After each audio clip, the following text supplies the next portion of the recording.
예, 이제 2주 남았습니다.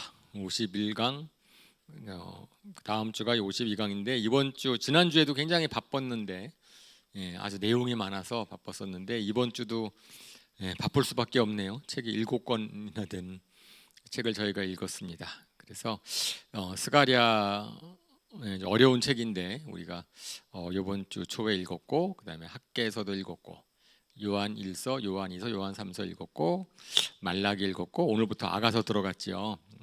그래서 내용들을 이제 좀 서둘러서 살펴볼 수밖에 없을 것 같습니다.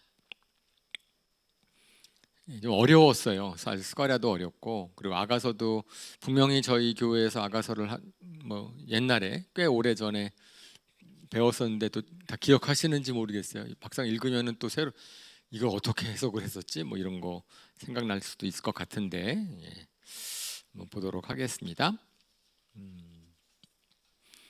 스가랴서 이제 우리가 지난주에 살펴봤어요. 스가랴서 1장부터 4장까지 살펴봤는데 하나님께서 8가지의 환상, 스가랴에게 계속 환상을 보여주셨죠. 그러면서 지금 하나님께서 어떠한 일을 하고 계시고 지금 배경은 뭐냐면 성전을 지으라는 거죠. 근데 학개 선지자, 우리가 뒤에 좀 보겠지만 학개 선지자에게는 아주 직접적으로 너희가 성전을 지어야 된다라고 성전을 짓기를 독려하는 반면에 스가랴서에서는 하나님이 지금 이곳에 영광스럽게 너희와 함께하고 계시다, 함께하고 싶어 하신다. 그러니까 당연히 성전을 짓는 것, 성전을 지으면 하나님이 너희와 함께 하실 것이다. 하나님이 지금 어떤 일을 하려고 하시는지 정말 그런 것들에 대한 걸 계속 환상으로 보여주시고 격려를 해주시는 거죠. 스가랴. 그 다음에 스가랴서는 약간 묵시문학이어서 나중에 뒷부분에 가면은 마지막 때에 대한 예언까지. 그러니까 성전이라는 것이 그 당시에 성전이 지어지는 것도 성전이 지어지는 거지만 마지막에 하나님께서 그런 성전을 짓고 그날 끝에 하나님의 나라 완성시키실 것이다라는 것까지를 조망하고 있어요. 스가랴서가 이제 그래서 좀 어렵죠. 마지막 때에 대한 얘기도까지 포함되어 있기 때문에. 그래서 이제 5장 6장에 이제 우리 저번 주에 5가지 환상을 살펴보았고 그래서 이번 저희가 읽었을 때는 3가지 더 환상이 있었습니다. 그래서 뭐 두루마기 환상이 하나를 봤는데 뭐 너비가 10자, 길이가 20자, 뭐 5m, 10m쯤 되는 4.5m, 9m쯤 되는 두루마기가 저편처럼 쫙 날아가는데 그 두루마리 양면에는 하나님의 법이 쓰여져 있었다 라고 이야기를 하는데 이 두루마기는 하나님의 의로움의 상징이다. 그래서 도둑질을 하지 말라, 거짓말하지 말라라는 하나님의 법이 있는데 그 법을 어긴 그러한 이제 것에 대해서 하나님이 심판하실 것이다라고 하는 이제 그러한 환상을 보여주셨고 그 다음에 뒤주 속에 뒤주라고 서기번역엔 되어 있지만 히브리어로는 에바라고 되어 있고요. 근데 그 에바라고 하는 것은 곡식을 재는 단위거든요. 곡식을 재는 단위인데 이게 꽤 커요. 22리터를 담을 수 있는 바구니니까 꽤 큰 바구니죠. 이제 거기에 한 여인이 이제 앉아 있는 거죠. 근데 그 여인의 위를 갖다 납뚜껑을 확 닫아가지고 못 나오게 하고 그거 갖다가 바벨로니아 땅으로 옮기는 환상을 보여주는 거예요. 그러면서 말씀하시기를 그 여인은 죄악을 상징한다. 그래서 예루살렘에 있었던 모든 죄악을 이제 담아가지고선 이제 꽉 담아가지고 그 뒤주를 바벨로니아로 옮겨. 그러면 이제 예루살렘 깨끗해지는 거죠. 그러니까 하나님께서 임하시기 위해서는 성전에 임하시기 위해서는 그곳에 죄가 없어야 되니까 거룩해져야 되니까 그래서 그 환상을 계속 보여주시면서 뒤주 속의 여인의 환상을 통하여서 이스라엘로부터 악이 제거될 것이다. 그래가지고 바빌로니아로 옮겨 버릴 것이다 라고 하는 환상을 보여주시고 그리고 마지막 또 환상은 마지막 네 병거에 대한 환상. 네 병거가 나오는데 말이 이끄는 네 병거가 나오는데 두 노쇠로 만든 산 사이에서 쫙 병거가 4개가 나오는데 그러면서 뭐라고 얘기하냐면은 병거는 세상으로 보내는 하나님의 영이다. 하나님의 바람이다. 하나님의 영이다라고 얘기를 하고 사방으로 돌아다니면서 하나님의 심판을 행하는 이제 그러한 환상을 보여주셨습니다. 이제 그런 스가랴가 이제 환상을 보여주신 다음에 그 다음에는 이제 또 스가랴를 통해서 여호수아 제사장에게 왕관 면류관을 씌우도록 하세요. 여호수아 제사장에게 왕관을 이제 씌워주는 것에 대한 기록이 나와 있는데 거기에는 저 왕관을 누가 만들었느냐? 왕관을 만드는데 그 헌신한 사람의 이름이 나와요. 저 사람의 이름은 뭐 다른 데서 나오는 사람들이 아니기 때문에, 그리고 또 이름이 원래 이제 그 지대 사람은 동명이인이 많아서 원래 뭐 그 사람 이름 중에 도비아라는 사람이 있는데 도비아라는 사람은 성전을 갖다가 짓는 것을 방해한 사람이 도비아가 있거든요. 그러니까 그 사람이 예물을 드렸어? 뭐 이렇게 생각하시면 안 되고 아마 다른 사람일 것 같아요. 이제 그 사람일 거 이름이 막 같으면 헷갈릴 수 있는데, 그러면서 예물로 헌신한 4명의 이름을 기억하도록 2번이나 반복되면서 뭐 성경에는 헬데, 도비야, 여디야, 헨, 곧 요시야 뭐 이런 사람들이 있었다라고 얘기를 했는데, 아마 그런 사람들이 여호수아 제사장의 예물을 아까 그 사람들의 바친 제물로 면류관을 씌운다라고 했을 때 이제 하기는 그 사람들이 성전 재건에 좀 앞장서서 헌신한 사람들이 아닐까 생각을 합니다. 그러니까 스룹바벨과 여호수아 제사장 그 둘이 리더였고, 근데 그 주변에 좀 적극적으로 도와주는 사람들, 재정적인 재물로 도와주는 사람들이 아니었을까 이렇게 이제 생각을 하는 그 4명의 이름을 갖다가 기념하도록 하세요. 그래서 2번이나 반복해서 그들의 이름을 이제 기억하게 하시고, 그 다음에 여호수아 제사장은 지난번에 제가 말씀을 드렸지만은 그 에스라 느헤미야에서는 예수아라고 하는 이름으로 나와서, 근데 여기 스가랴랑 학계에서는 여호수아 제사장으로 나오거든요. 그래서 동명이인일 것이다. 그러니까 예수아랑 여호수아랑 뜻이 같은 구원이기 때문에, 그래서 그 예수아 그 당시에 수르바벨 때의 제사장이 될 것인데, 그 여호수아 제사장은 새싹이신 메시아를 예표하는 거로 설명이 나와 그 말씀을 하십니다. 그러면서 왜냐하면은 거기에 왕과 제사장이 평화롭게 조화를 이루면서 함께 일할 것이다라고 얘기를 하는데, 실질적으로는 이제는 당시에 수르바벨과 여호수아 제사장이 함께 동역을 했거든요. 성전을 짓고 막 이끄는 역할을 했는데, 거기에서 여호수아 제사장을 새싹이라고 얘기를 하는데, 저희가 지난주에 말씀드렸다시피 새싹은 예수님에 대한 메시아에 대한 예표이거든요. 메시아에 대한 예표이니까 왕이면서 동시에 제사장이신 예수님의 사역을 의미하는 거로, 그러면서 메시아가 주의 성전을 짓고 다스린다. 그러니까 성전을 섬기는 거랑 다스리는 거랑은 역할이 분배되어 있어요. 성전을 섬기는 건 제사장이 섬기고, 다스리는 것은 수르바벨 총독이 다스리는 거거든요. 그러니까 둘이 잘 화합해서 다스릴 것이다라고 되어 있는 모습. 그러니까 수르바벨과 여호수아가 잘 협력해가지고 성전도 짓고 다스릴 것이다라고 하는 것은 그 당시에 벌어진 일이지만, 근데 거기에서 새싹이라는 표현을 씀으로 말미암아서 나중에 예수님 메시아가 오시면 그걸 동시에 하겠다. 제사장이면서 왕인 그런 역할을 하실 것이다라고 이야기를 하는 거죠. 그리고 먼 곳에 있는 사람들이 성전을 짓는 것을 도울 것이다라고 얘기를 하셨는데, 저거는 이제는 나중에 메시아이신 예수님이 성전을 지을 때 이방인들도 구원받고 하나님의 나라에 들어오게 될 것이다라고 우리가 생각할 수 있겠습니다. 자, 이제 그렇게 하시고 그 다음에 이제 문 닫혔죠. 이렇게 금식의 날, 이제 금식의 날에 대해서 8장 이제 금식의 날과 8장 9장에서는 이제 금식에 대해서 얘기를 하고 있는데, 그 당시에 바벨로니아로 끌려온 사람들이 1년에 4번씩 금식을 했대요. 4번씩 4월에도 하고 5월에도 하고 7월에도 하고 10월에도 했을 때, 금식이라는 것은 참 힘들어서 무슨 애통해하면서 하는 거잖아요. 근데 그 당시에 다 일이 있는 거죠. 그러니까 사실은 4월 달에는 무슨 일이 있었냐면은 바벨로니아가 유다를 처음 침공한, 그러니까 열왕기하를 보면 이제 바벨로니아가 성안으로 침투한 게 4월이에요. 4월에 침투하고, 그리고 5월에 멸망하고 7월 달에는 그달리아가 이제 바벨로니아 총독으로 세운 그달리아가 살해된 달이고, 그래가지고 이제 위기에 빠져 있는 거죠.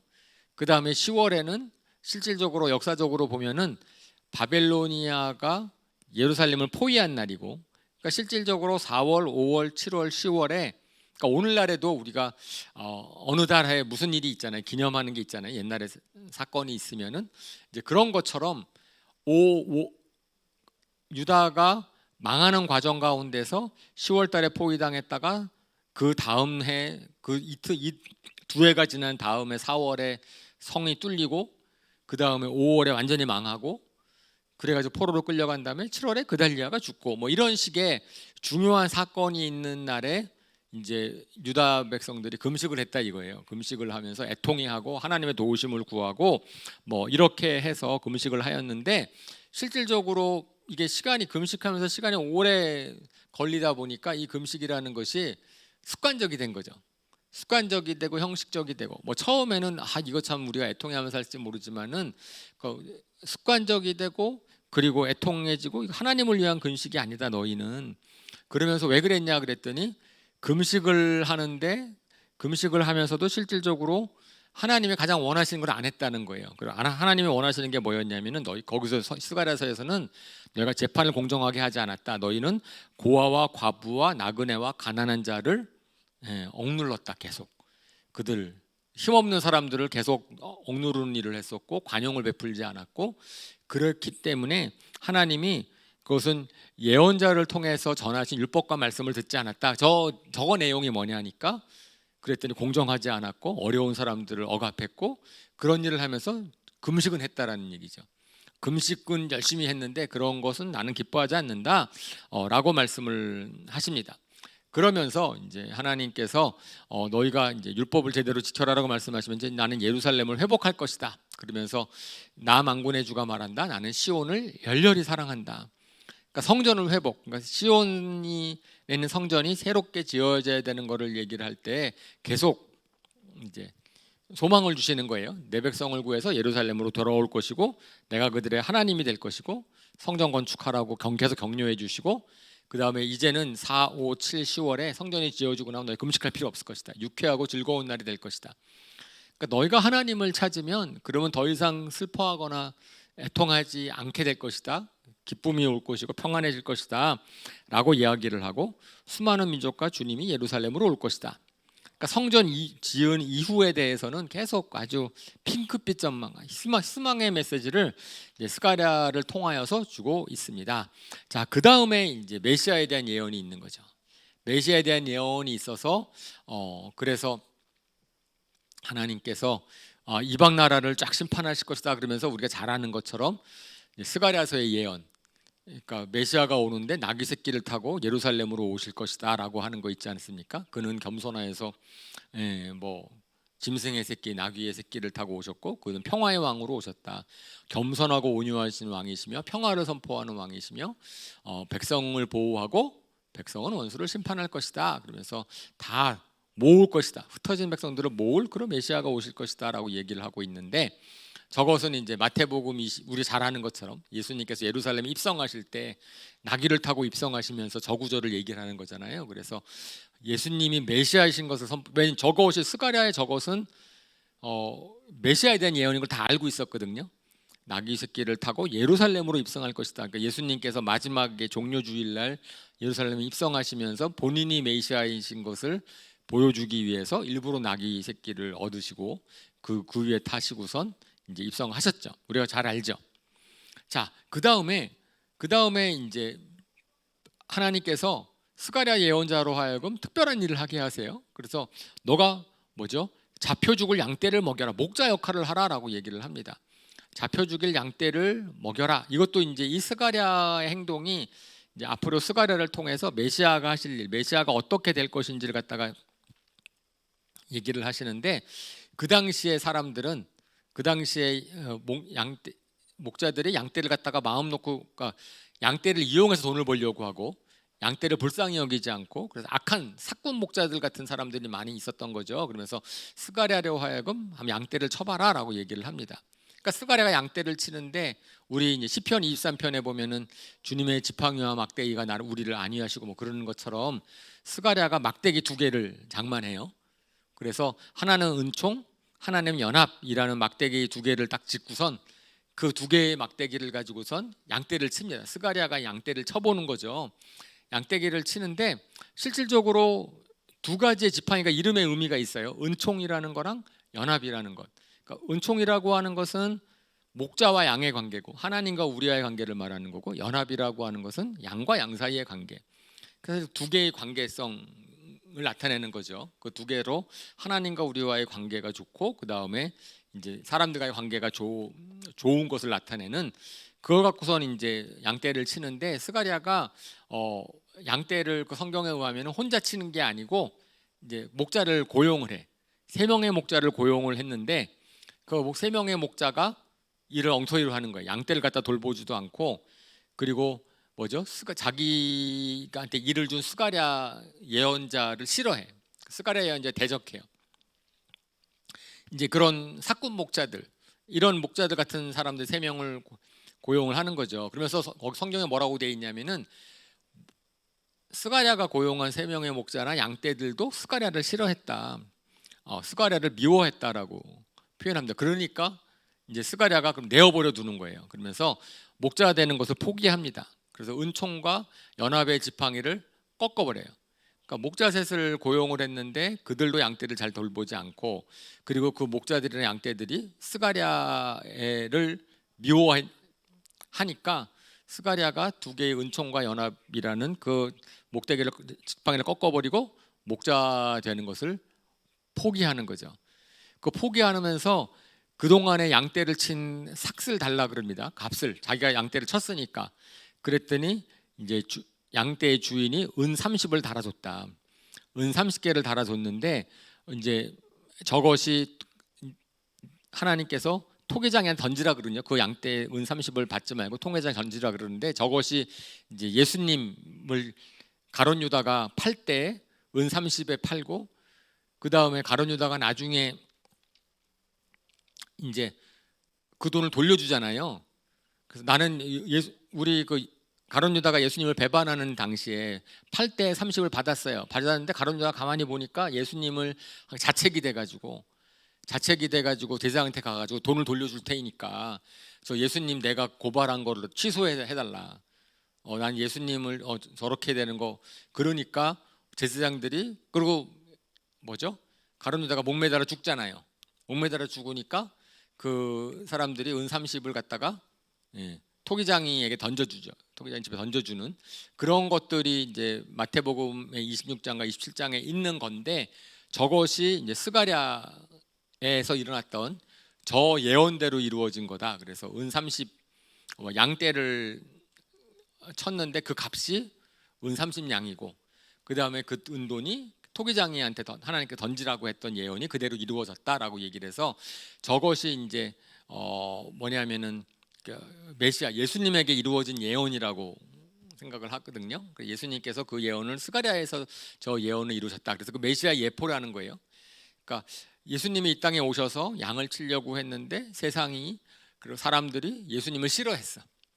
예수님을 싫어해서 버려버리니까 하나님께서 그냥 그 내어버려 두게 하신 것이고 예수님이 하신 그 모든 사역의 뭐 예수님의 값을 은 30이라고 친 거죠. 그 가룟 유다가 30냥에 예수님 팔아버렸으니까 이제 그런 거라고 하고 그 다음에 그러니까 저거는 예수님의 초림에 대한 예언이라는 거예요. 초림에서 처음에 하실 일을 갖다가 스가랴로 말미암아서 하나님이 예수님을 보내서 이스라엘 백성들을 치려고 했는데 이스라엘 백성들이나 그들이 예수님을 배반하고 죽였죠. 그러니까 하나님께서 스가랴로 하여금 그 다음 역할을 하게 하세요. 쓸모없는 목자로 변신해라. 그래서 나쁜 목자로 분장하도록 해가지고선 양떼를 갖다가 돌보지 않는 그런 악한 목자가 다스리는 것을 갖다가 하라는 거예요. 그래서 그것도 이제 예수님이 이 땅을 떠나신 다음에는 그렇게 돌보는 사람이 없을 것이다. 이스라엘 양떼를 돌보는 사람이 없을 것이다. 라고 하는 그러한 것을 갖다가 이제 스가랴 예언자로 하여금 어쨌든 그러니까 우리가 에스겔도 마찬가지고 예레미야도 마찬가지고 삶으로 당신은 왜 그렇게 하십니까? 그러면 그거에 대해 설명을 하는 거게 되겠죠. 그 삶의 모습이. 근데 스가랴서는 그런 의미에서는 그것이 좀 굉장히 해석이 어려운 저게 11장에 나오는 건데 스가랴서 11장은 좀 아주 딱 처음에 볼 때는 어렵지만 우리가 예수님에 대한 예표로 이제 설명을 한다고 합니다. 그 다음에 이제 12장부터 14장까지는 그 뒤예요. 그 뒤. 그래가지고선 그날이 오면이라고 하는 거거든요. 그날이 오면은 이제는 마지막 때에 대한 예언이라는 거죠. 마지막 때에 대한 예언까지를 나타내는 건데, 이방 나라들이 예루살렘에 대항하여 집결할 것이다. 이제 하나님이 근데 그 가운데 하나님이 이스라엘을 강하게 할 것이고, 예루살렘은 바위가 되고 횃불처럼 민족들을 불사를 것이다 라고 이야기를 하는데, 그 다음에 그 상황에서 하나님이 은혜를 구하는 영과 용서를 비는 영을 부어주실 것이다 그러면서 그들이 찔러 죽은 메시아를 보고 슬퍼할 것이다. 저건 이제 요한복음에서 이제 예수님이 십자가 달려 돌아가신 다음에 피 흘리신 걸 보고 나서 이제 슬퍼하는 그 장면에서 저걸 인용하거든요. 그들이 찔러 죽인 메시아를 보고 슬퍼할 것이다라고 하는 그러한 이제 스가랴서의 예언을 또 예수님이 십자가 달려 돌아가셨을 그 장면에서 또 인용을 해요. 그것이 그러면서 은혜를 구하는 영과 용서를 비는 영을 부어 주실 것이다. 그러니까 이것은 이제 성령이 오시면 성령의 시대가 열려서 예수님이 돌아가신 다음에 마지막에 성령의 시대가 열리면 사도행전에 일어나는 것처럼 이제 제자들이 막 선포를 하니까 사람들이 아이고 우리가 그럼 어찌 할꼬 해가지고선 회개의 영이 부어진 거죠. 잘못했구나. 예수님을 죽인 걸 잘못했구나라는 것을 깨닫게 되는 거죠. 사람들이. 그러니까 하나님이 보낸 메시아를 죽이고 하나님이 보낸 사람들을 죽인 것을 갖다가 회개하는 그 영을 하나님께서 부어주실 것이다. 그렇게 되면 그러면 하나님이 죄와 더러움을 씻어줄 샘 하나가 터질 것이다. 죄와 더러움을 씻어줄 샘 하나가 터질 것이다. 이건 성령의 역사죠. 성령의 생수 같은 성령이 이제 탁 터지면 그러면 우리가 죄와 더러움을 이제 매서 씻어질 것이고, 그 다음에 하나님께서 이 땅에서 우상의 이름을 지워버릴 것이다.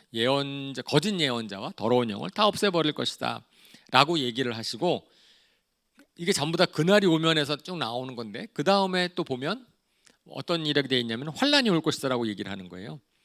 환란이 올 것이다 그러면서 목자를 치면 양떼들이 흩어질 것이고, 하나님이 온 땅을 치면 3분의 1만 살아남고 나머지는 다 죽일 것인데, 그 기간은 하나님이 단련시키시고 시험하시는 기간이 될 것이다. 저거는 뒷부분은 요한계시록에 나오는 환란, 그러니까 마지막 때에 환란이 올 것인데, 그 환란이라는 것은 믿음의 사람들을 단련시키실 것이다 라는 것으로 우리가 해석이 되고요. 목자를 치면 양떼가 흩어질 것이다 라고 얘기를 했는데, 저것은 이제 예수님을 죽였을 때 제자들이 흩어질 것에 대해서 저것도 이제 저 스가랴에서의 예언의 말씀이 이루어졌다라고 마태복음 26장 31절에. 그러니까 예수님이 핍박을 당하고 그 하는 과정 중에서에 대한 걸 스가랴서를 인용을 많이 합니다. 그리고 그 다음에 정말 마지막 때는 주님이 이방 나라와 싸우실 것이고 예루살렘을 치러 오는 모든 민족을 치실 것이고, 그 다음에 주님이 천군을 거느리시고 다시 오셔서 예루살렘 완전히 새롭게 할 것이다. 온 세상의 왕이 되실 것이고 사람들은 주님만을 섬기게 될 것이다. 저건 재림이거든요. 그러니까 저거 마지막 재림의 것까지, 그러니까 스가랴 예언자를 통하여서 이제 그날에 대한 이제 예언을 해주시는데, 환란 이후에 나중에 예수님이 천군을 데리고 오실 것이고, 그 다음에 완전히 새롭게 할 것이고 완전히 다스릴 것이다. 근데 그 과정 중에서 환란이 있을 것이다까지 이제 스가랴에서 예언을 하고 있기 때문에 저것이 이제 마지막 때까지를 예언하는 묵시문학이라고 보는 거죠. 예, 그래서 저거에 대한 이제 내용은 우리가 나중에 요한계시록 다음 주에 하겠죠. 다음 주에 그런 구약에서의 마지막 예언들이 총 다니엘서에서 얘기했던 마지막 때에 대한 예언, 그 다음에 우리 스가랴서에 얘기했던 마지막 때의 예언, 그런 것들이 이제 요한계시록에서의 마지막 때의 예언이랑 연결이 되어서 우리가 그것을 어떻게 이제 해석할 것인가, 어떻게 이해할 것인가, 그것이 다음 주의 주제가 되겠습니다. 그래서 어쨌든 스가랴는 이와 같이 우리가 읽어봤을 때 이건 성전을 지으라는 얘기처럼 안 보이지만 실질적으로 거기 이제 스가랴서에서는 이게 하나님의 시온을 사랑하고 이곳 성전이 지어지기를 바라고 격려해주기 위해서 사역을 한 분이란 말이에요. 스가랴 예언자가 성전을 지으라고. 그리고 수르바벨과 예수와 제사장은 격려를 하고, 그래서 하나님이 이곳에 임할 것이다라고 하지만 스가랴서는 그 당시에 있는 것뿐 아니고 마지막 때까지를 바라보고 하나님께서 성전을 완성시키실 것이다라고 얘기를 하고 있는 겁니다. 반면에 학계는 우리가 그 다음에 학계로 들어가면 저건 짧은 거죠. 학계 어, 학계에서는 학계란 이름은 나의 축제라고 하는 의미라고 해요. 그리고 이제 학계랑 스가랴 선지자는 둘 다 고레스 왕의 칙령에 의해서 1차 귀환 때 돌아온 분입니다. 학계가 어떤 분인지는 잘 모르는데 뭐 이름을 보면서 나의 축제 뭐 그랬으니까 어떤 사람은 뭐 뭐죠? 이스라엘의 축제일에 태어났나? 뭐 저분이 그리고 성전에서 일하는 분인가? 뭐 이렇게 추측을 합니다. 저작 시기는 스가랴랑 똑같은 다리우스 왕 2세 2년 때라 그랬어요. 성전을 막 지으라 그랬어요. 사실은 이 성전이 왜 지어지기 시작했냐면은 학개랑 스가랴 선지자를 갖다가 하나님 보내신 거거든요. 사람들이 안 짓고 있으니까. 그래서 고레스 왕 즉위 4년부터 다리우스 왕 2년까지 거의 15년 동안 성전이 지어지지 않고 있었단 말이에요. 왜냐하면 방해가 많았기 때문에. 거의 그 당시에 우리가 그것은 이제 에스라서를 볼 때 살펴본 내용인데, 그러니까 학개량 스가랴 선지자가 그 당시에 총독이었던 수룹바벨과 예수와 제사장들을 한테 가서 얘기를 한 거예요. 성전을 지으라 그런다 하나님께서. 지금 져라라고 얘기를 하는 거죠. 그러면서 만군의 주께서 말씀하시는 것을 강조를 하시고, 그다음에 학개는 그래서 네 편의 설교로, 그러니까 사실 예언이 4번 받아, 하나님으로부터 예언을 4번 받아서 하나님이 말씀을 임할 때 그걸 전해주는 그 역할을 한 거죠. 그래서 학개에서 1장, 2장은 제가 아주 옛날에 이거 갖고서 설교를 한번 한 적이 있어서 저는 참 기억에 많이 남는데, 거기에서는 이렇게 얘기를 하셨어요. 하나님께서 너희가 지금, 그러니까 하나님의 일을 한다고 했는데 방해가 온 거니까, 방해가 오고 참 짓기 어렵게 됐으니까 사람들이 성전을 짓지 않으니까, 예루살렘에 돌아온 게 왜 돌아왔는데, 고레스 왕에 돌아와서 성전을 지으라고 돌려보낸 거거든요. 바벨론에 잘 살고 있었는데 이제 돌아가라 그래서 돌아갔을 때 그들은 돌아오면 자기 땅이 없단 말이에요. 그러니까 와서 성전을 열심히 처음에 지으려고 했죠. 지으려고 했는데 그 당시에 그 토착의 그 민이었던 70년 동안 그 땅을 차지하고 있었던 사람들이 방해를 하니까, 방해를 하고 나니까 이게 뭐죠? 이게 힘들어진 거예요. 그러고 나니까 그들이 자연스럽게 관심사가 뭐냐면 자기 집에만 신경을 쓰는 거예요. 나는 살아야 되니까, 내가 멀리 왔는데, 이곳에서 살고 있는데, 목적은 원래 성전을 짓기 위해서 왔지만 성전을 짓는 일이 못하게 됐어. 그러면 뭐 하며 살겠어요? 결국은 자기 집을 위해 사는 거죠. 근데 그 기간 동안이 힘들었어요. 뭐 노력해도 잘 되지도 않아. 열매를 맺지 못하고 있어.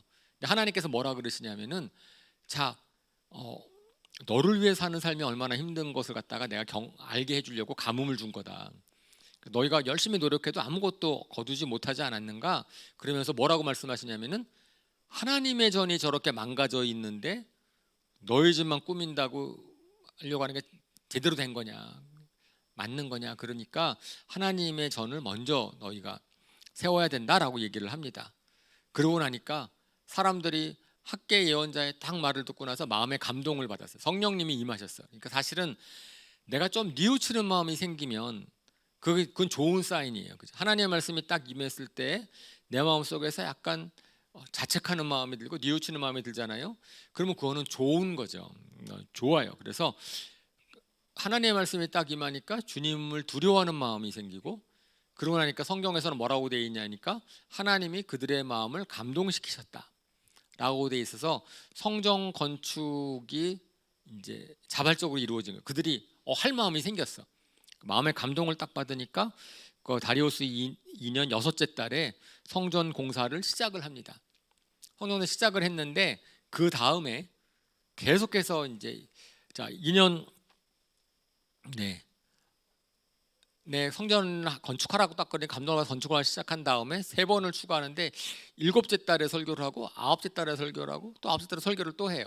그 설교를 짓기 시작했는데 처음에는 뭐라고 얘기하시냐면은, 성전을 지으려고 봤는데 과거에 솔로몬의 성전, 과거의 성전이 허물어지기 전 70년 전에 이제 물론 회파당하기 전에 성전을 본 그 사람들이 볼 때는 우리가 지금 지으려고 한 성전 너무나 초라하지 않느냐, 막 이렇게 해서 이제 낙담할 수 있는데, 그러지 말아라.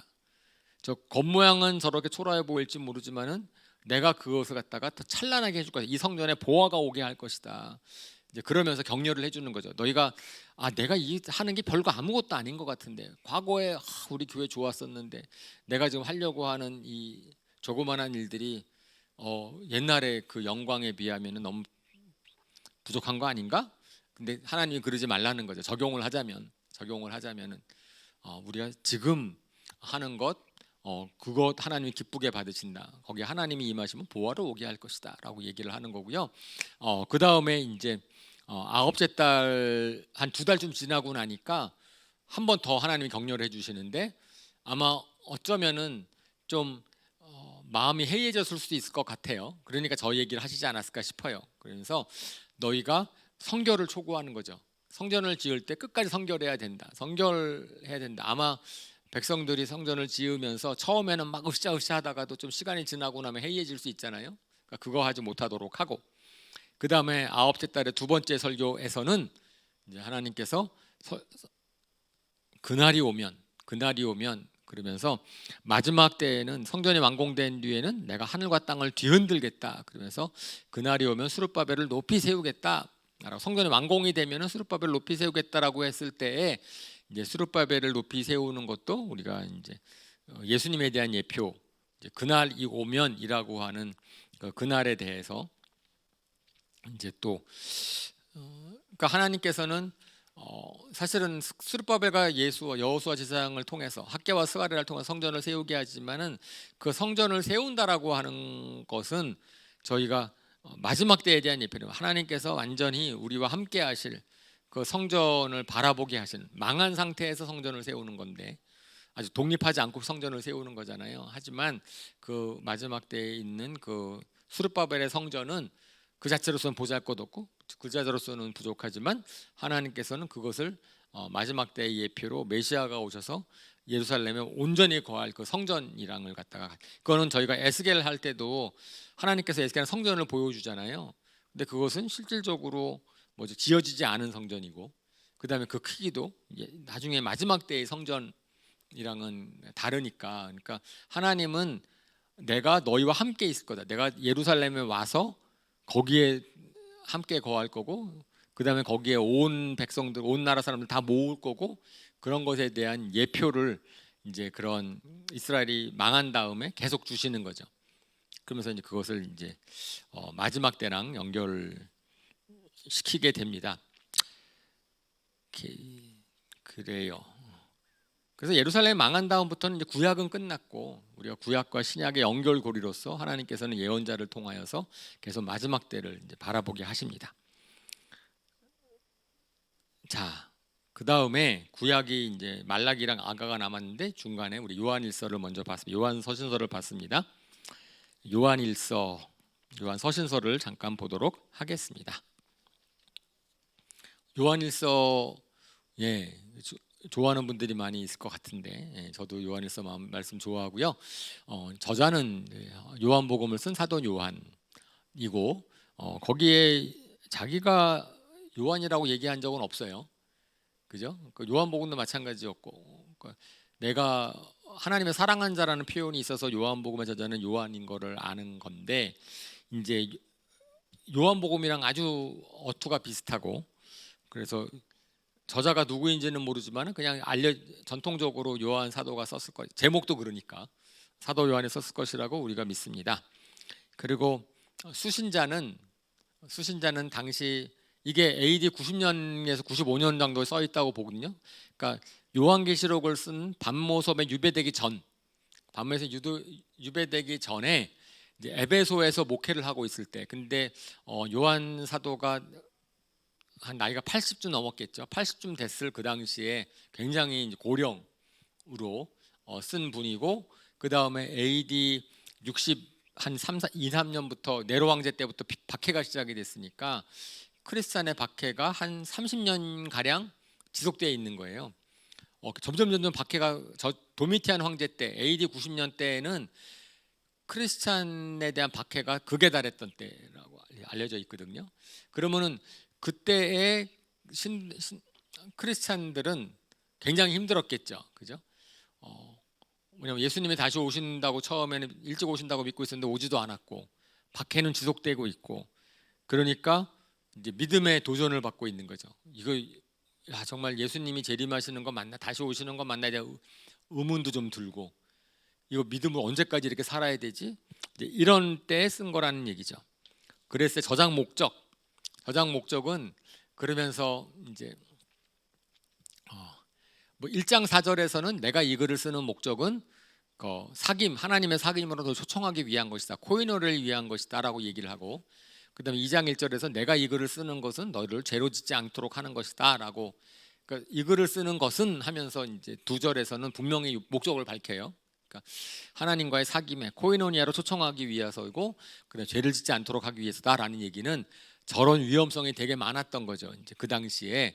그런데 실질적으로 내용을 보면 이단에 대한 경계를 많이 하고 있어요. 요한일서를 보면은 이단에 대한 경계를 하고 있고, 그 다음에 예수님의 제자로서의 사랑을 실천해라 라고 이야기를 하는 거죠.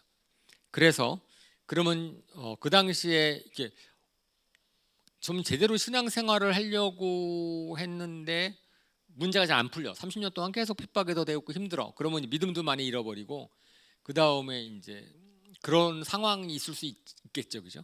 그들을 격려해주기 위해서 쓴 것이다라고 이제 보면 되겠습니다. 그랬을 때 잘못된 교훈에 대한 경계라고 하면서 이제 표현이 이런 일을 했다고 하면 뭐 이런 것입니다. 그러면서 1장 6절 같은 경우에는 하나님과 사귐이 있다고 하면서 어둠 속에서 살아가는 것은 잘못된 것이다. 말은 하나님과 사귐이 있다고 하는데 어둠 속에서 살아가는 것, 그것은 잘못된 것이다라는 거죠. 근데 그것이 이제 영지주의 사조들 같은 경우는 영과 육을 갖다가 분리하기 때문에 하나님을 아는 지식이 구원을 받는 거고, 육신은 뭐 쾌락적으로 가든 금욕적으로 하든 관계없다, 영만 구원받으면 된다라고 얘기를 하는 건데, 그런 영지주의 사상이 이제 오히려 만연해지는 거예요. 그러니까 참 복음, 예수님이 재림하신다라는 그 말씀의 근거에서 삶으로 믿음을 살아가는 게 어려워지니까 사람들이 이제 영적인 거랑 육적인 것을 갖다가 분리하는 거죠. 그랬을 때 이제 사도 요한 사도가 사귄다고 하는데 어둠 속에 살아가는 건 잘못된 거다. 그 다음에 너희가 죄가 없다고 말하면은 자신을 속이는 거다. 이제 그러는 거죠. 그 당시에 또 이제 구원받은 사람은 죄성이 없다라고 얘기하는 사람들, 어떤 면에서는 오늘날에 그게 미혹하는 게 구원파 같은 미혹인 거죠. 사실은 저것이 그 당시에 있는 미혹일 뿐 아니고 오늘날 예수님의 재림이 계속해서 일어나고 있지 않으니까 굉장히 많은 다양한 잘못된 가르침들이 있는데, 요한일서를 통해서 우리가 그것을 갖다가 좀 살펴볼 수가 있어요. 그래서 우리는 예수님이 우리를 위해서 대속하셨고 성령님이 우리에게 오셨기 때문에 우리는 죄책감을 가지고 살면 안 된다. 이제 뭐 이렇게 구원파가 얘기를 한단 말이에요. 사실은 구원파가 옛날에 그 세월호 사건이 있었을 때 막 이제 문제가 됐었잖아요. 이미 우리는 그 구원파라는 이단에 대해서 한때 굉장히 이제 사람들이 관심을 많이 가진 적이 있는데, 그들은 자기가 잘못한 것에 죄책감이 별로 없는 거죠. 그래서 회개를 했으면, 예수님을 믿었으면, 예수님이 우리 죄를 구원해 주셨으니까 죄책감을 갖는 것이 믿음이 없는 거다라고 얘기를. 그러니까 예수님을 믿으면 죄책감 가지면 안 된다. 근데 그 사람이 죄를 안 지면 모르겠어. 근데 죄를 져. 근데 죄를 졌는데 죄책감을 갖지 말라니까 이상해지는 거예요. 이상한 사상이 되는 거죠. 그러니까 이제 구원파의 주장이랑 비슷하게 되는 겁니다. 그 다음에 1장 10절에서는 죄를 지은 일이 없다고 말하면 하나님을 거짓말장이로 말하는 것이다. 그러니까 나는 죄를 짓지 않았다라고 얘기를 하면 하나님을 거짓말장이로 만드는 것이다라고 얘기를 하는데, 저것은 점점 어떤 면에서는 오늘날에 그 그 인본주의 사상이랑 비슷한 것 같아요. 분명히 하나님께서는 죄라고 얘기를 했는데 그것을 갖다가 사람의 본성이다, 그죠? 그렇게 얘기를 해버리면 죄가 아닌 게 돼버리거든요. 오늘날의 인본주의 사상 같은 경우는 사람들이 이거 나는 내가 원래 그 태어난 걸 어떻게 이렇게 얘기를 해버리니까, 그죠? 그것은 동성애가 죄다, 그 다음에 잘못된 것은 죄다 이렇게 얘기를 했는데, 나는 그렇게 태어났으니까 나는 그 원하고 솔직해지자, 우리 솔직해지자, 뭐 이렇게 얘기를 해버려가지고 더 이상 죄가 아닌 것처럼 주장하는 가르침들이 오늘날 되게 많거든요. 그러니까 이런 가르침들 같은 경우에 이제 사도 요한이 요한 1서에서는 분명히 이제 밝히고 있는 거죠. 그 다음에 또 하나님을 알고 있다고 하면서 계명을 지키지 않는 사람, 그것도 잘못됐다. 하나님을 알고 있다고 하면서 계명을 지키지 않는 것, 그 다음에 자기가 죄가 없다고 말하는 것, 이건 형식적이고 종교적인 신앙생활이죠. 그러니까 예배는 잘 드리는데 그런데 하나님의 말씀엔 관심이 별로 없어. 하나님이, 그러니까 사실 이런 것도 참 많아요, 그죠? 오늘날에 있어서 하나님의 말씀, 하나님 도대체 뭐라고 말씀하시는지를 왜 관심이 없죠. 알면서 계명을 안 지키는 것도 문제지만 아예 알려고 하지 않아. 하나님 도대체 뭘 원하시는지 알려고 하잖아. 그냥 나는 예배 참석하고 뭐 신앙생활 하는 거죠. 근데 실질적으로 하나님께서는 우리가 어떻게 되길 원한다고 계속 말씀해 주시는데 그 말씀이 뭔지를 갖다 관심이 없으면 그것도 형식적인 종교적인 신앙생활인 거죠. 그 다음에 또 빛 가운데 있다고 하면 형제자매를 미워하는 것, 다 잘못된 거다. 그러니까 내가 예수님을 하나님을 사랑한다고 하면서 형제자매를 미워해. 그럴 수 없다. 이렇게 얘기를 하는 거잖아요. 요한일서 같은 경우는 그러니까 결국은 뭐죠? 참 믿음이 뭐냐? 하나님을 정말 믿는다는 게 뭐냐? 하나님과의 사귐이 있다고 하는 게 뭔지를 갖다가 설명해 주는 거예요. 그리고 이제 그리스도의 적대자들에 대해 경고를 합니다. 그래서 마지막 때에는 적대자들이 많이 나타날 것이다라고 얘기를 하는데 누가 적대자이냐? 예수님을 부인하는 자다. 예수님이 그리스도임을 부인하는 자들이고 사실은 뭐죠? 이단의 다양한 모습들이 저 나타나 있어요. 그러니까 기본적으로 많은 이단 사상들, 오늘날에 있어 적그리스도라고 하는 사람들은 예수님을 하나님이랑 분리시키죠. 제가 몇 차례 말씀을 드렸죠. 왜 예수님을 하나님과 분리시켜요? 그러니까 하나님은 지극히 높으신 분이니까 하나님에 대해서는 모든 이단들이 동일해. 그런데 예수님은 하나님급이 아니야. 하나님보다 낮은 급이야. 그러니까 삼위일체를 부인한다는 얘기거든요. 그러니까 예수님을 하나님보다 한 끗 아래로 얘기를 해요. 그러면서 왜 또 성경에 보면 그렇게 보여줄 만한 구절들이 좀 있단 말이에요. 아버지라 그러고 나는 아버지의 말에 순종한다 그러니까 어떻게 예수님이 하나님이랑 동급일 수 있어? 예수님은 이렇게 하나님 아버지라고 그러는데. 근데 하나님을 동급이라고 예수님을 낮추는 이유는 뭐예요? 자기가 예수님급이 되려고. 하나님이 나한테 말씀하셨어. 하나님이 나한테 직통으로 계시하셨어. 그럼 하나님이 예수님한테 말한 거랑 하나님이 나한테 얘기한 거랑 비슷해지면 내가 예수님과 동급이 돼 버리거든요. 그러니까 예수님을 무시하고 자기가 이제 교주가 되는 거죠. 그게 이제 많은 이단 사상들이 그렇게 하는 거죠. 그래서 우리가 예수님이 아버지와 아들을 부인하는 것, 그러니까 하나님과 동격이심을 부인하는 것, 그게 적대자들이고, 그다음에 교회에서 나간 사람들, 사실은 많은 이단들은 교회에서 나간단 말이에요. 교회에서 본인이 자기 마음대로 해석을 해요. 그러니까 예수님과 그러니까 성경을 자기 마음대로 해석을 해. 그래서 우리가 이단 사람들이 이제 성경을 해석하는 거를 보면 되게 이상하게 해석하는 것이 많이 있는데 성경을 잘 모르는 사람들이 그걸 많이 따라가는 거죠.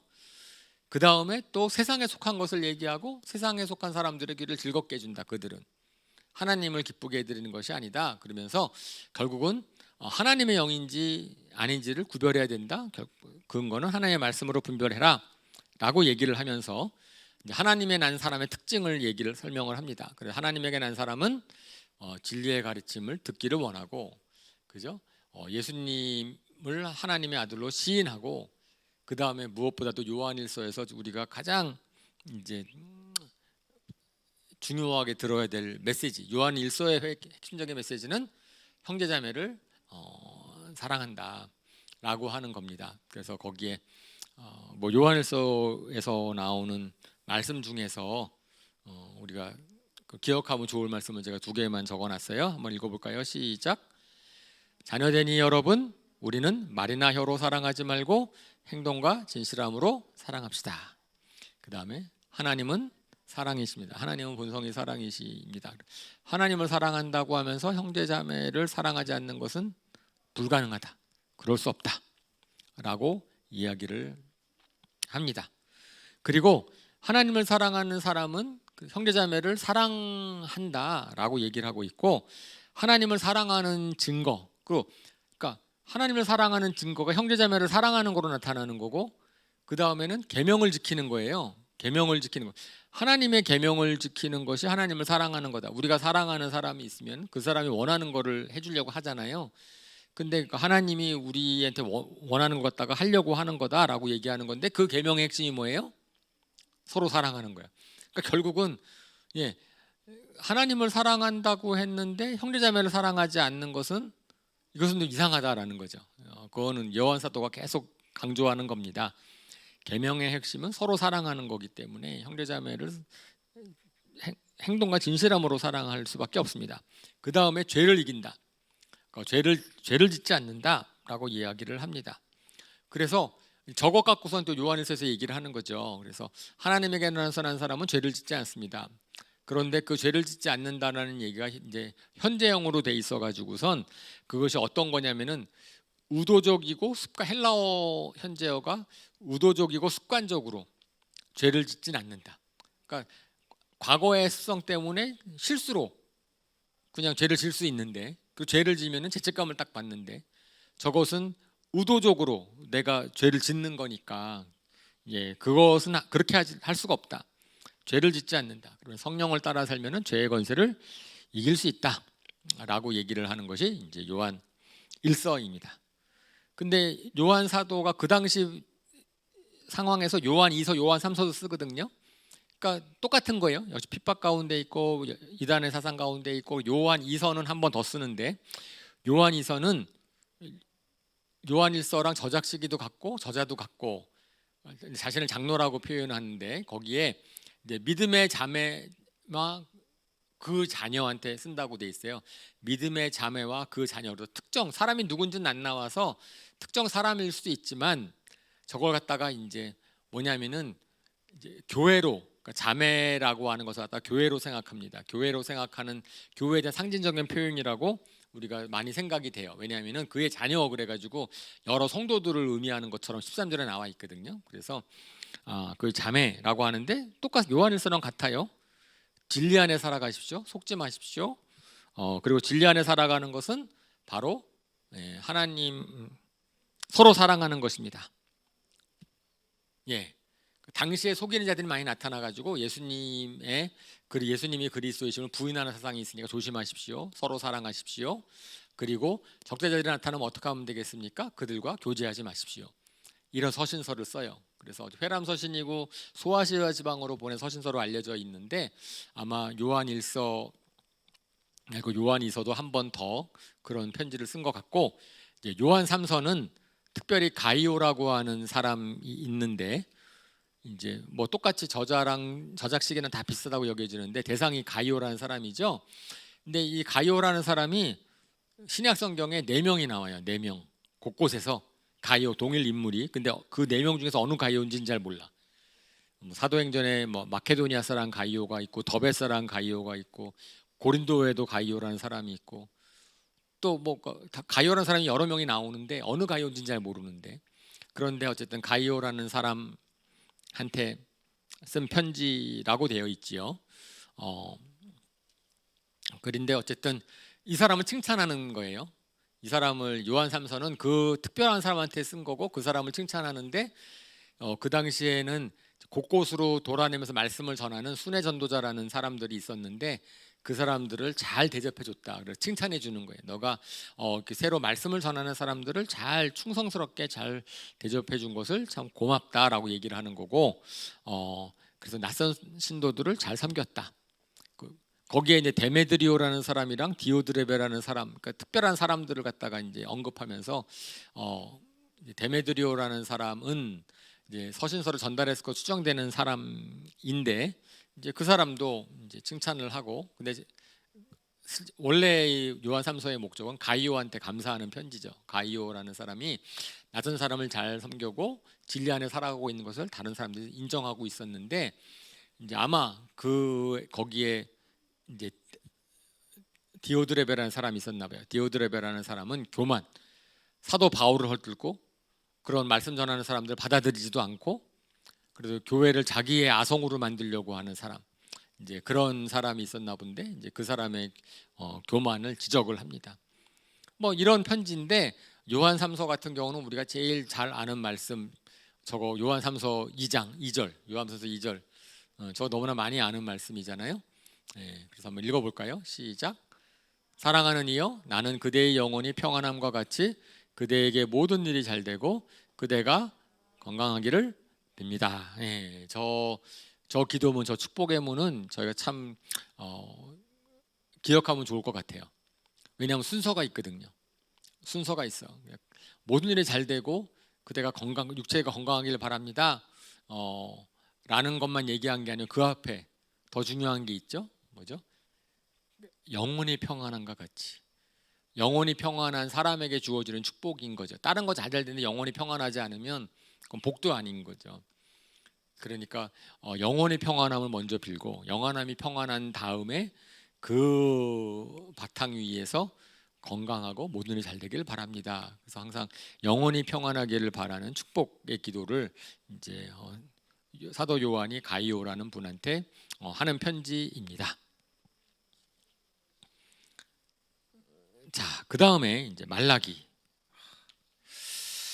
말라기를 제가 또 읽었어요. 하루 어저께 읽었죠. 어저께 읽었는데 말라기는 나의 사자, 나의 특사라는 뜻이고요. 그 다음에 이제 성전 건축이 다 끝났어. 그러니까 100년쯤 지난 시기다. 그러니까 느헤미야 시대보다는 약간 더 빠르지 않을까? 그래서 사실은 느헤미야랑 동시대 사람으로 보거나 조금 더 먼저 사람으로 봅니다.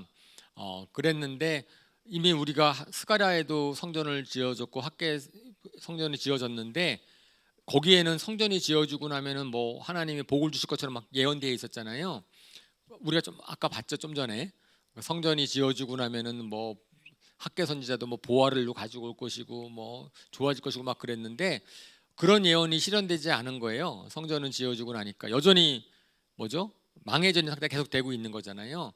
그러고 나니까 백성들이 당연히 낙담하고 영적으로 무기력해지고 종교제도는 타락하고 이런 상황인 거죠. 그러니까 암흑기에 들어가는 그 초반에 대한 그 상황인 거죠. 어쨌든 성전도 지워졌고 뭐 돌아왔는데 그냥 상황은 나아지는 거 없이 계속되고 있는 그 상황이니까 믿음을 지키기도 어렵고 그러는 거죠. 그럴 때 하나님께서 이제 뭐죠? 그 유대 백성들이 가지고 있는 불만들, 원망들에 대해서 말라기 예언자를 통하여서 답을 해주시는 거죠. 논쟁적으로 합니다. 논쟁적으로 하고, 근데 이스라엘 백성들에 대한 경고다. 그래서 그 경고하는 대상이 형식주의, 회의주의. 그러니까 오늘날에도 마찬가지일 수 있는 것 같아요. 우리가 신앙생활을 하는데 신앙생활 형식적으로 신앙생활하거나 그 다음에 회의적으로 그냥 뭐죠? 약속의 말씀이 정말 이루어질 거야? 이게 하나님의 말씀이 정말 맞아? 뭐 이런, 예수님은 재림하시는 게 확실해? 뭐 이렇게 생각할 수 있는 사람들에게 주는 경고의 말씀으로 볼 수 있습니다. 그리고 사실은 말라기가 침례 요한을 예언하고 있는 책이기 때문에 메시아가 오시기 전에 내가 엘리야의 심령을 가진 자를 보내주실 것이다. 그래서 신약과 구약의 가교 역할을 하는 그러한 서신서다라고, 예언서다라고 얘기를 합니다. 그러면서 구성은 6번 논쟁을 하는 걸로 나와요. 6번의 논쟁. 그러니까 그래서 첫 번째 논쟁은 주님이 사랑하신다는 증거가 무엇입니까? 망하고 있는데 지금 이렇게 주님이 우리를 여전히 사랑하신다는 증거가 무엇입니까? 라고 너희들이 얘기하지 않느냐? 그런데 나는 에서를 미워하고 야곱을 사랑하였다라는 건 나의 주권적인 선택이다. 역사적인 증거를 제시하면서 나는 너희를 여전히 사랑하고 있는데, 나의 사랑은 너희가 잘해서 사랑하는 게 아니고, 그러니까 잘한 것에 대한 대가로 내가 사랑하는 것이 아니고 나는 사랑하기로 정한 거다. 너희를 사랑하기로 택했다라고 얘기를 하고 있는 겁니다. 그러면서 이제 이 두 번째 논쟁이 아주 길죠. 그 제사장과의 논쟁입니다. 제사장과의 논쟁인데, 너가 나를 아버지인 나를 공경하고 두려워하였느냐? 그렇지 않았다. 그 증거가 뭐냐? 너희는 제사를 지낼 때 제물을 바칠 때 뭐죠? 좋은 거를 바치지 않았다는 거죠. 그죠? 좀 상처난 거, 아주 더럽고 엉터리 제물을 바쳤다. 근데 엉터리 제물을 바치면서 제사를 드리는 것에 대해서 하나님께서는 너와 나를 멸시하는 거다라고 얘기를 하는 거죠. 너희가 레위와 나랑 맺은 언약을 너희가 깨뜨렸다. 너희가 나를 정말 성심껏 제사를 지내면은 내가 이제 평안하게 해주겠다고 했는데 너희가 제사를 갖다 엉터리로 만드는 바람에 레위와의 언약을 깨뜨렸다. 그리고 백성들이 잘못된 길로 가도록 너희가 이끌어 버렸다라고 이야기를 합니다. 그래서 엉터리 제물을 바치는 것에 대한 논쟁을 하고, 그 다음에 세 번째 논쟁은 하나님이 작정하신 혼인에 대한 거를 얘기를 하는 거예요. 이방인과 결혼하지 말라 하는데 이방인의 딸과 결혼을 했고, 두 번째로는 이혼을 하고, 그러니까 젊어서 택한 아내를 버리는 일을 내가 서심치 않고 있고, 뭐 그런 거 잘못했다라고 하나님이 지적을 하시는 거고, 그 네 번째 논쟁은 공의롭게 재판하시는 하나님이 어디 계시느냐, 지금 막 이렇게 하니까 거기에 대해서는 하나님이 이제 미래형으로 얘기를 하세요. 내가 심판하러 올 것이다. 그리고 특사를 보내서 레위 자손들을 먼저 정결케 할 것이다라고 이야기를 하고 있습니다. 그 다음에 이제 말라기에서 나오는 것 중에서 사람들이 많이 기억하고 있는 또 하나의 논쟁은 11조 논쟁이죠. 하나님께서 이거 먼저 얘기하시는 거예요. 너희가 내 것을 도적질했다. 그래서 우리가 먼저 도적질했습니까? 그랬을 때 너희가 11조와 헌물을 바치지 않았다라고 얘기를 하면서 한번 11조와 헌물을 바쳐봐라. 내가 너희의 창고에 쌓아두지 않느냐. 11조를 바로 드리면 하늘의 문을 열고 너희에게 복을 부어줄 것이다 라고 말씀을 하시죠. 그래서 저거는 이제 11조와 헌금 설교할 때 종종 등장하는 본문이죠. 그래서 한번 나를 시험해 봐라. 너희가 바로 11조를 드리면 내가 너희에게 재정적인 복을 줄 것이다. 근데 11조 헌물을 드리지 않는 것은 내 거를 도적하는 것이다 라고 하나님이 말씀하십니다. 여섯 번째 논쟁은 불손한 말로 너희가 나를 거역하는데 악한 자들이 잘 됩니다. 이거는 뭐 하박국도 그랬고 여러 예언자들이 그거 갖고 씨름한 거잖아요. 악한 일이 번성합니다. 하나님을 섬기는 것이 헛된 일입니다 라고 사람들이 얘기를 하니까 하나님이 내가 어떤 날이 되면 악인과 의인을 구별할 것이다 라고 이야기를 합니다. 그러면서 말라기의 마지막 부분은 주님의 날이 온다. 악한 자들을 죄와같이 만들어버릴, 모든 걸 살라버릴 그날이 온다. 그리고 하나님은 그 당시에 하나님을 경외하는 사람들한테는 치료의 강선이 빛을 발해서 송아지처럼 뛰게 할 것이다 라고 얘기를 하고, 그 뛴 송아지들이 죄를 밟을 것이다. 악한 자들을 멸할 그 죄를 밟을 것이다 라고 얘기를 하십니다. 그러면서 주님의 날이 오기 전에 엘리야 예언자를 보내실 것이다. 그러면서 우리 조이 스쿨 우리 기도할 때마다 보이는 것, 읽는 성경 구절, 아버지의 마음을 자녀에게, 자녀의 마음을 아버지에게, 다시 말해서 하나님과 우리 사이의 관계를 중재하는, 하나님과 우리와의 관계를 중재하는 그런 엘리야의 심정을 가진 침례 요한을 보내주실 것이다라고 마무리를 하십니다. 예. 그래서 구약이 끝났어요. 구약은 다 읽었습니다. 이제 아가서가 있구나. 이제 예언서는 다 읽었어요. 다 읽었고, 그리고 이제 아가서죠. 우리는 아가서는 제가 오늘 서로에도 얘기했지만 기억하세요? 아가서 성경 말씀 구절 오늘 읽으면서 어떻게 생각이 나세요? 옛날에 공부했던 분들, 성경 통독을 하시는 분들이 옛날에 아가서 통독 성경 공부를 하셨기를 바라고, 그리고 우리가 친밀감을 굉장히 강조를 했을 때 아가서 공부를 많이 했었거든요. 저도 아가서를 가지고 한 그 이후에 3번쯤 성경 공부를 가르친 적이 있어요. 그래서 점점 이제 정리가 되고 더 정리가 되는데, 막상 성경을 읽으면 저는 아가서는 일종의 연극 대본 같아요. 뮤지컬 같이 대본 같아서, 왜냐하면은 남자가 여기서 얘기하고 여자가 여기서 얘기하고 친구들이 얘기하고 막 그러거든요. 성경을 쭉 읽을 때 누가 얘기했는지를 써 있단 말이에요. 세번역이나 어디에. 근데 추측, 그래서 뭐 수원교회 고성준 목사님이 아가서를 이제 해석한, 아가서를 풀이한 조그만 소책자가 있어요. 거기에 보면은 남자 여자 이렇게 있으면은 아주 몇몇 구절에서는 우리 세번역이나 개역성경이나 다른 데서 얘기한 남자 여자의 대화랑 달라요. 화자가 달라. 화자가 그러니까 아이업에서 얘기한 남자 여자 화자가 조금 다릅니다. 그래서 그거가 아마 성경을 읽을 때 예, 그 이 얘기는 누가 했는지를 좀 보면서 하는 게 중요하거든요. 아가서 그래서 개요. 이제 제가 좀 시간이 한 5분쯤 지나갈 것 같은데 여기 한번 해보겠습니다. 저자는 솔로몬 왕, 주제는 신부이신 우리를 향한 예수님의 사랑, 그리고 우리가 예수님을 믿고 나서 어떻게 신부로 변화되어 가는가. 저는 아가서를 좋아하는 이유가 아가서를 계속 보면서 한 사람의 신앙 여정이다. 한 사람이 어떻게 예수님의 신부로 가서 성숙해 되어 가는 과정을 나타내는 거다라고 이제 보는 거죠. 그래서 마지막 세대는 그 신부의 세대가 될 것이다라고 이야기를 하는데 그냥 믿는다고 다 그리스도의 신부가 되는 게 아니고 이 술람미 여인도 신부답게 바뀌는데 시간이 꽤 걸려요. 그리고 그 과정이 이제 아가서로 노래하고 있는 거다라고 생각을 하는 거죠. 그래서 술람미 여인은 모든 그리스도인 그리고 교회 그러니까 미성숙한 처녀에서 신부로 변화되어 가는 과정을 나타내는 게 아가서의 초점이라고 저는 보고 있고 그 다음에 거기에 어머니가 나오는데 어머니는 교회이고 목자는 영적 권위가 있는 사람이고 파수꾼은 교회들의 리더고 그러니까 약간 비유컨대 그러는 거죠. 그랬을 때 해석 방법을 보면 자연적인 해석은 솔로몬 왕과 한 술람미 여인이라는 사람의 연애 스토리, 순수한 러브 스토리라고 사람들이 보는 해석이 있어요. 근데 그것은 최신 한 100년 정도의 해석이라고 합니다. 그러니까 그 100년 최신 이전에는 자연적인 해석은 안 하고 비유적인 해석을 했어요. 고전적인 해석은 비유적인 해석이고 여전히 유대교는 구약 성경 아가서가 있잖아요. 그럼 그들은 어떻게 이 아가서를 보나? 그랬더니 신랑은 하나님이고 신부는 이스라엘.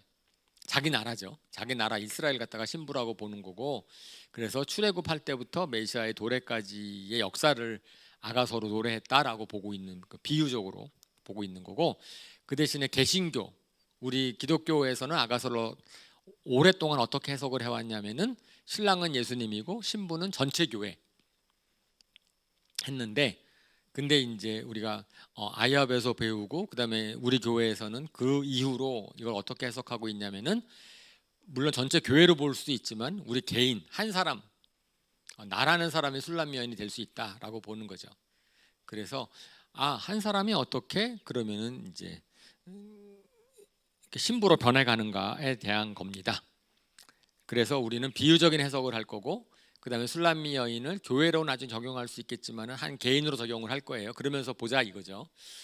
그렇게 되면 주제는 뭐냐면은 주제는 그 신랑이신 예수님이 나를 얼마나 사랑하신 나를 어떻게 보시는지 근데 반면에 나는 그러면 예수님을 어떻게 보는지 예수님의 얼마나 아름다우신 분으로 내가 보고 있는지 이제 그거를 보고 그 다음에 성숙의 과정이 어떻게 되는지 이제 그거를 볼 거예요. 그래서 영국으로 따지면은 저는 사막을 이렇게 잡습니다. 이제 구성. 그 다음 슬라이드를 보여주시면 아가서의 구성을 보면 1막을 주님과의 친밀감을 누리는 시즌이에요. 2막은 그 다음에는 주님이 우리를 이끄시는 시즌이고 그 다음에 3막이 십자가를 지는 성숙한 신앙으로 나아가는 그러니까 3막이 가장 중요한데 여인에서 신부로 바뀌는 장면인데 그 4장 6절부터라고 제가 잡았고 저거를 이제 다음 주에 잠깐 설명을 더 드리도록 하겠습니다. 그 다음에 4막은 예수님의 재림을 기다리는 그러한 사랑의 인치심을 먹고 주님의 다시 오심을 바라는 사랑인 거죠. 그래서 우리가 읽은 것은 2장부터 3장까지 읽었기 때문에 1막과 2막을 읽었습니다. 오늘 이제 1장부터 3장까지가 굉장히 빠르게 지난 거예요. 그러니까 영국으로 따지면은 1막, 2막하고 3막, 4막을 해야 되는데 하루 만에 1막, 2막을 다 본 거야. 근데 거기 대화가 되게 많거든요. 왔다 갔다.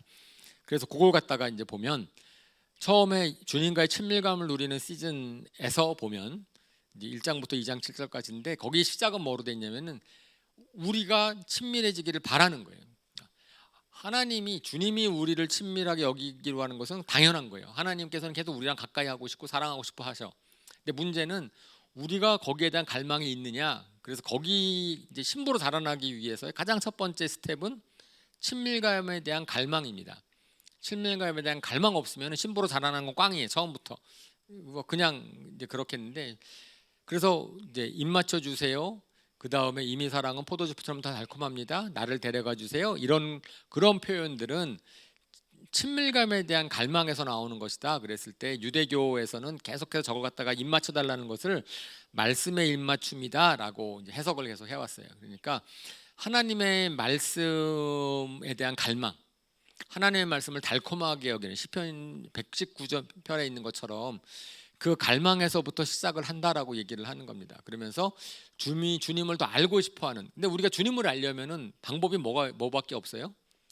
말씀을 보는 수밖에 없어요. 왜? 하나님은 당신을 말씀으로 계시하시기 때문에 우리가 따르는 식으로 주님을 가까이 알 수가 없는 거죠. 그러니까 주님을 더 알기를 원하는 마음은 말씀을 즐거워하는 거다. 거룩한 입맞춤에 대한 갈망, 그리고 가까이 가기 위한 갈망. 그렇게 됐을 때 주님을 갈망하는 마음이 생기면은 우리의 자존감이 달라져요. 정체감이 달라져요. 그러면서 나는 검지만 아름답다. 주님이 나를 검지만 아름답다고 하신다. 근데 이것은 뭐냐면은 자기가 검은 건 알아요. 그죠? 근데 검은 것도 알지만 또 뭘 알아요?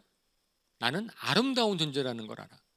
그러니까 나는 하나님이 나를 아름답게 보신다라는 걸 아는 거예요. 검지만 아름답다. 내가 추함은 있지만, 내가 잘못하는 부분도 있지만, 그러니까 굉장히 건강한 자존감을 갖게 되는 거예요.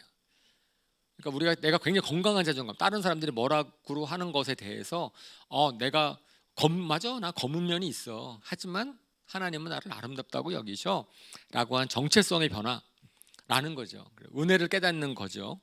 은혜를 깨닫게 되면 그 다음에는 이제 첫 번째 영적인 위기가 오는데,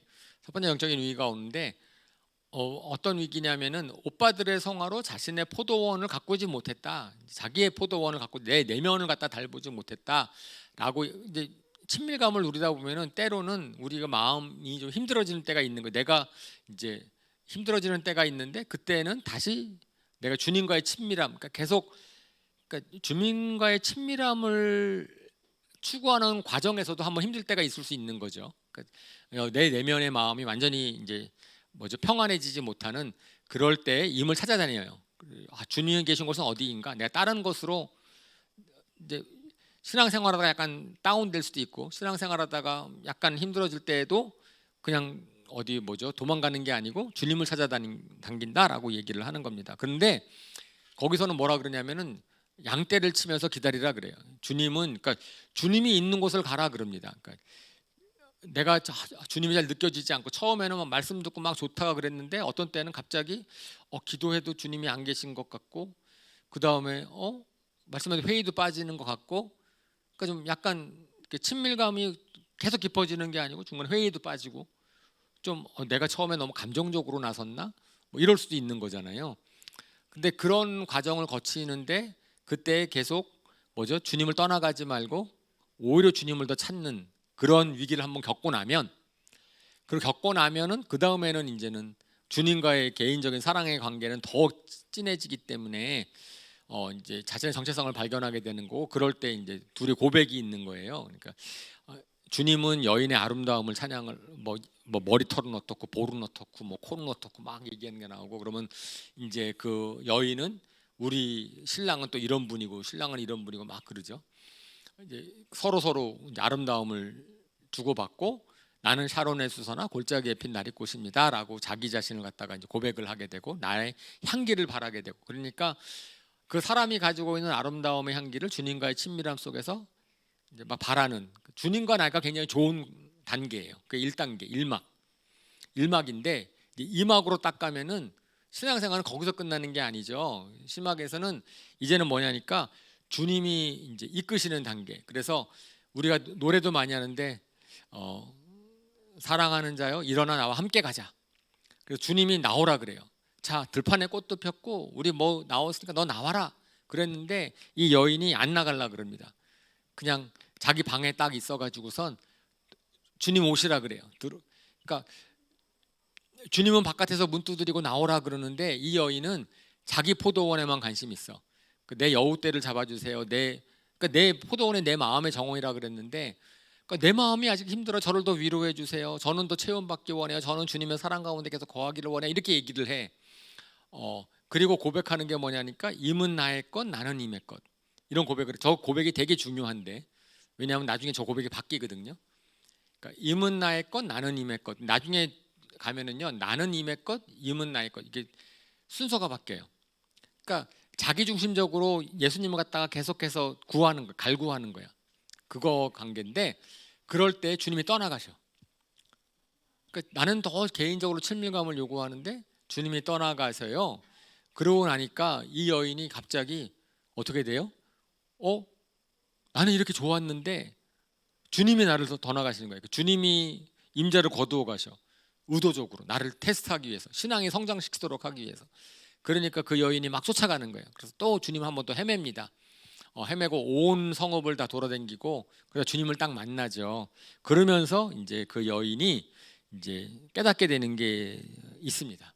그러면서 딱 이제 왕을 보는데 왕이 거친들을 해치며 연기치솟도 올라오는 분, 모략과 유향의 향기를 이제 풍기는 분.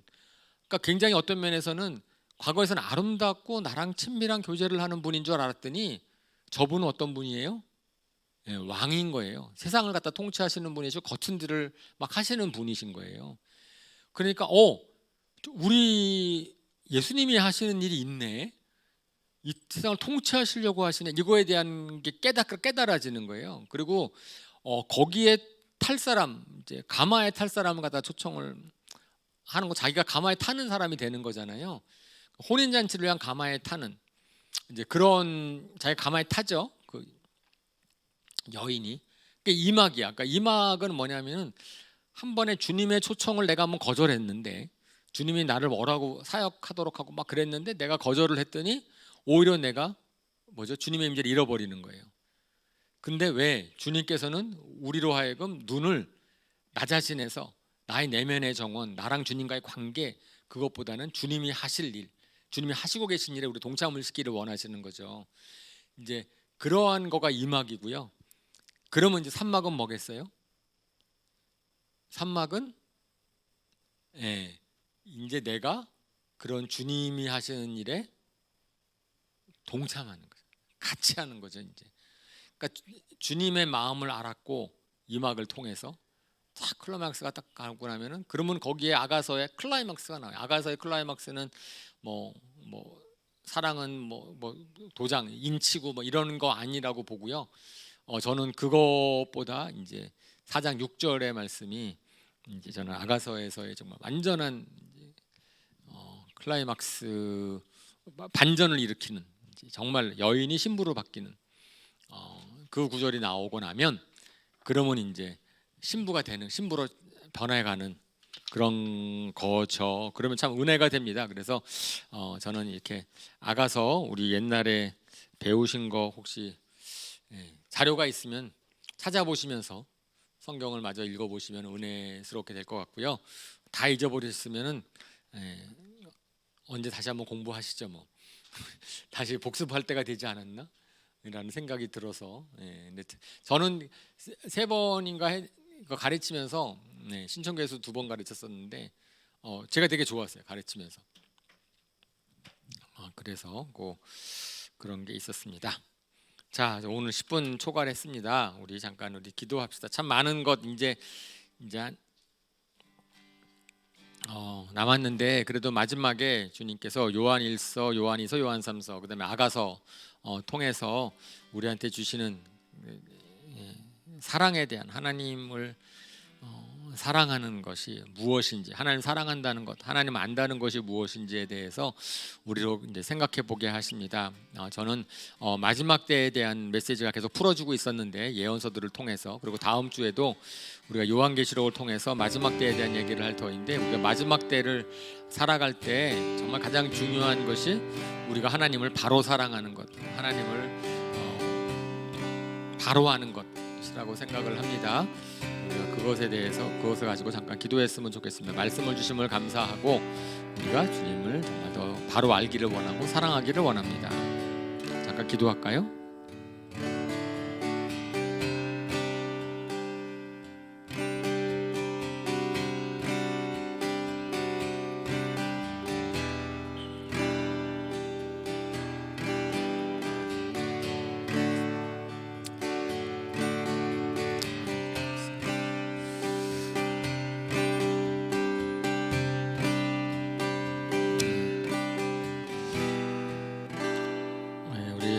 같이 찬양하겠습니다. 우리 마지막 헌신 찬양은 사랑하는 자들아입니다.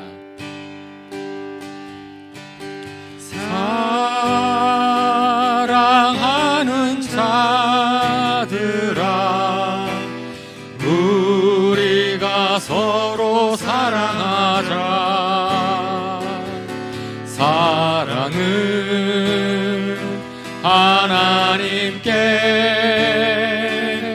속한 것이니 사랑하는 자마다 하나님께로 낫도다.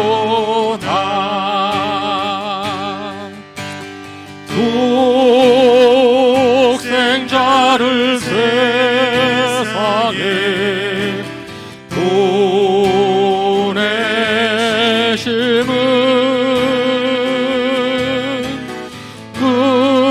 우리를 살리게 하시려 감옥죄로 보내셨도다.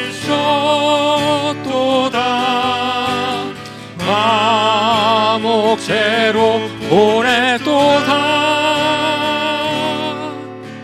사랑하는 자들아, 서로 사랑하자. 사랑은 하나님께 속한 것이니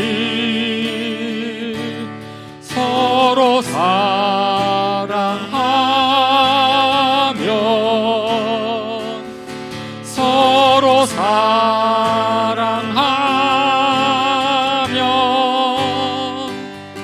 주께서